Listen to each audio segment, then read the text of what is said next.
How dangerous is the new coronavirus? Do we really need to worry as much as everyone tells us, or is it just an overhyped disease that is gaining more and more traction due to media? Welcome to Mr. Bug, and today we answer these questions and talk about the most important things everyone should know about the new disease. In the next minutes, we are looking at the current information about COVID-19, what are the symptoms, and how we can protect ourselves.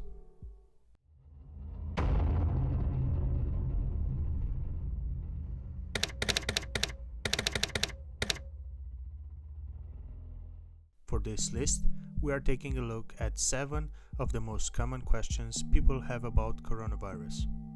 Number 7. What is coronavirus?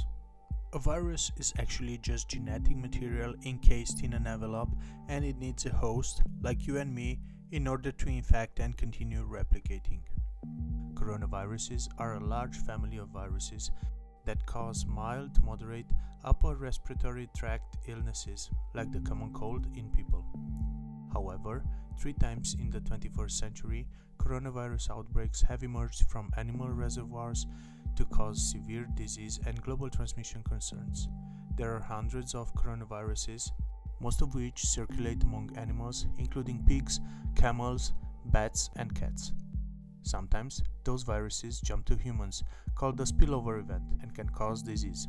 7 coronaviruses are known to cause human disease, 4 of which are mild. 3 of the coronaviruses can have more serious outcomes in people, and those diseases are SARS, Severe Acute Respiratory Syndrome, which emerged in late 2002 and disappeared in 2004, MERS, Middle East Respiratory Syndrome, which emerged in 2012 and remains in circulation in camels, and COVID-19, which emerged in December 2019 from China, and a global effort is underway to contain its spread. COVID-19 is caused by the coronavirus known as SARS-CoV-2. Coronavirus is a new respiratory virus that originated in Wuhan, China, has spread to over 100 countries in Asia, Europe, North America, and the Middle East, and has infected more than 500,000 people. Most of the infected are in mainland China, Italy having the second highest count of confirmed cases. Number 6. Can you catch the virus from pets?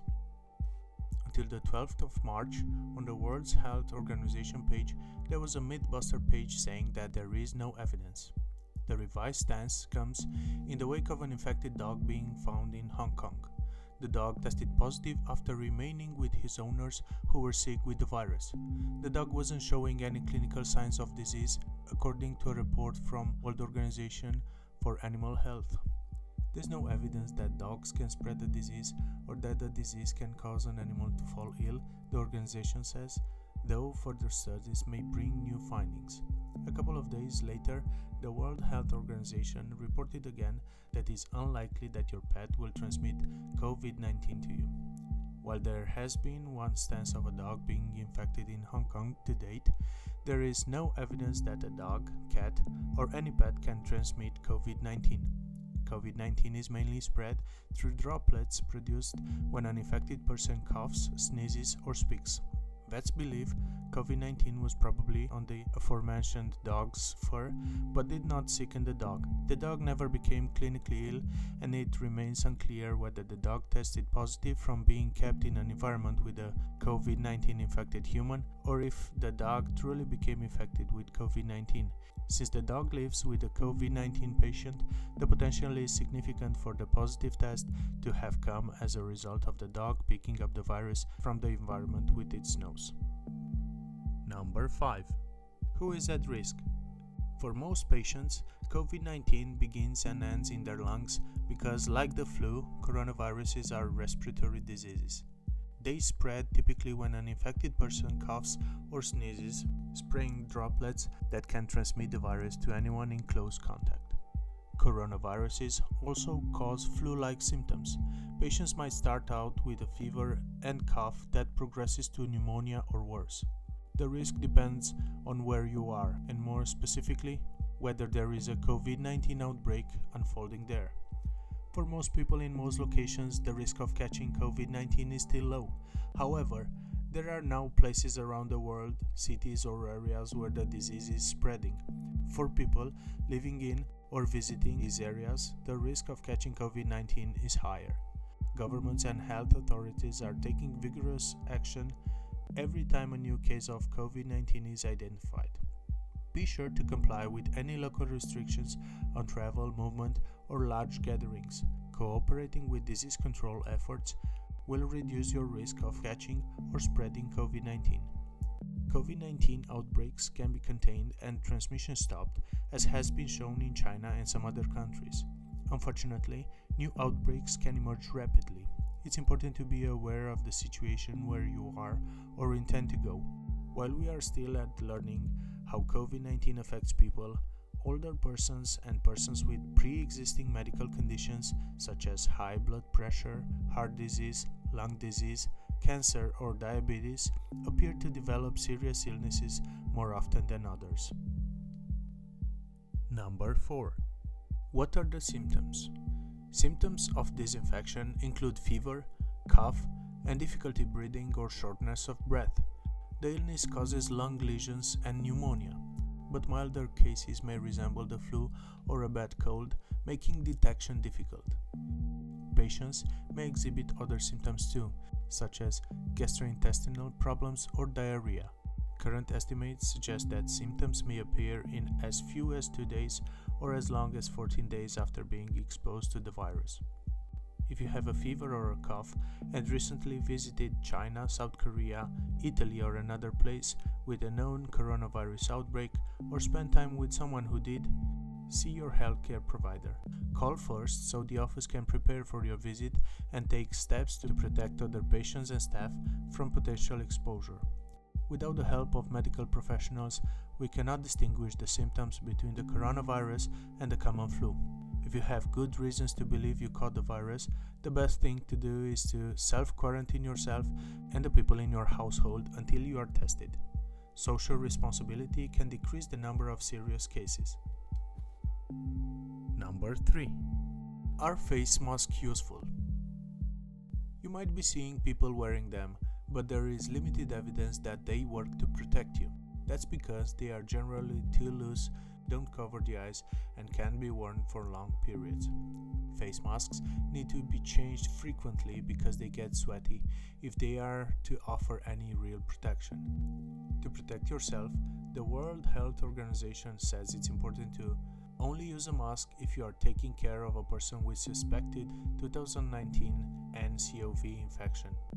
Cover your mouth and nose while sneezing with a tissue or your elbow. Put the tissue straight in a closed bin. Wash your hands regularly with soap and water or use sanitizer. Keep your distance from people who are coughing or sneezing at least 1 meter. Number 2. What can you do to protect yourself? COVID-19 is spread from person to person, mainly through the droplets produced when an infected person speaks, coughs, or sneezes. These droplets can land in the mouths or noses of the people who are nearby. These droplets are too heavy to travel far in the air. They only travel approximately 1 meter or 3 feet and quickly settle on surfaces. This is the reason person-to-person spread is happening mainly between close contacts. The exact time that the virus can survive on surfaces is not yet known, so it's wise to clean surfaces regularly. Hands touch many surfaces contaminated with the virus. This is why you should avoid touching your eyes, nose, or mouth, since contaminated hands can transfer the virus from the surface to yourself. When coughing or sneezing, cover your mouth and nose with the bend of your elbow or use a disposable tissue. It could take as long as 12 to 18 months to develop a vaccine for the new virus, according to Anthony Fauci, MD, Director of the National Institute of Allergy and Infectious Diseases. The best thing you can do at this point is take care of yourself the way you would to prevent yourself from getting the flu. You know you can get the flu when people sneeze and cough on you, and when you touch a doorknob. Washing hands, especially before eating and touching your face, and after going to the bathroom, and avoiding other people who have flu-like symptoms are the best strategies at this point. The most effective way to prevent the spread of the new coronavirus is to clean your hands frequently. Wash hands with soap and water for at least 20 seconds. If soap isn't available, use a hand sanitizer with at least 60% alcohol. Stay home if you're sick. Avoid touching your nose, eyes, and mouth. If you must touch something, use a tissue or sleeve to protect your hand. It may also be important to create a household plan of action. You should talk with people who need to be included in your plan. Plan ways to take care of those who might be at greater risk for serious complications. Get to know your neighbors and make sure you and your family have a household plan that includes ways to take care for loved ones if they get sick. This includes planning a way to separate a family member who gets sick from those who are healthy if the need arises. Before we continue, be sure to subscribe to our channel and ring the bell to be notified about our latest videos. Number 1. Why is coronavirus so dangerous? COVID-19 is dangerous because it's easily spread among people and because of other factors which are still unknown. Information about COVID-19 is still evolving since we are still in the first phases of dealing with the virus. The testing procedure is expensive and takes a lot of time, and the vaccine is not available yet. COVID-19 is transmitted much more rapidly between humans than its closest relation SARS did in 2003. The new coronavirus is, however, less dangerous to most people it infects than SARS. Computer modeling suggests that each new COVID-19 case infects 2.5 other people on average when no effort is made to keep people apart. The virus has caused severe respiratory disease in about 20% of patients and killed more than 3% of confirmed cases. SARS killed 10% of infected individuals. Older people whose immune defenses have declined with age, as well as those with underlying health conditions, are much more vulnerable than the young. Most experts believe the current fatality rate is exaggerated by serious underdiagnosis of mild cases. The best current estimate is that COVID-19 will kill around 1% of those infected in a population with good health care. If this outbreak continues to spread, there's no telling how harmful it could become. A leading epidemiologist at the University of Hong Kong warned this week that COVID-19 could infect 60% of the globe if left unchecked. Let's answer a bonus question. Who is who? The World Health Organization is a public health agency of the United Nations. WHO is dedicated to improving health at the highest possible level, and it fights diseases like HIV, AIDS, Ebola, malaria, tuberculosis, and other well-known deadly diseases. WHO also advocates for universal healthcare, monitoring public health risks, and coordinating responses to health emergencies like the current one for COVID-19. If you want to read more about COVID-19, you can find a link in the description to the World Health Organization, and while you're there, don't forget to subscribe. Thanks for watching and stay safe.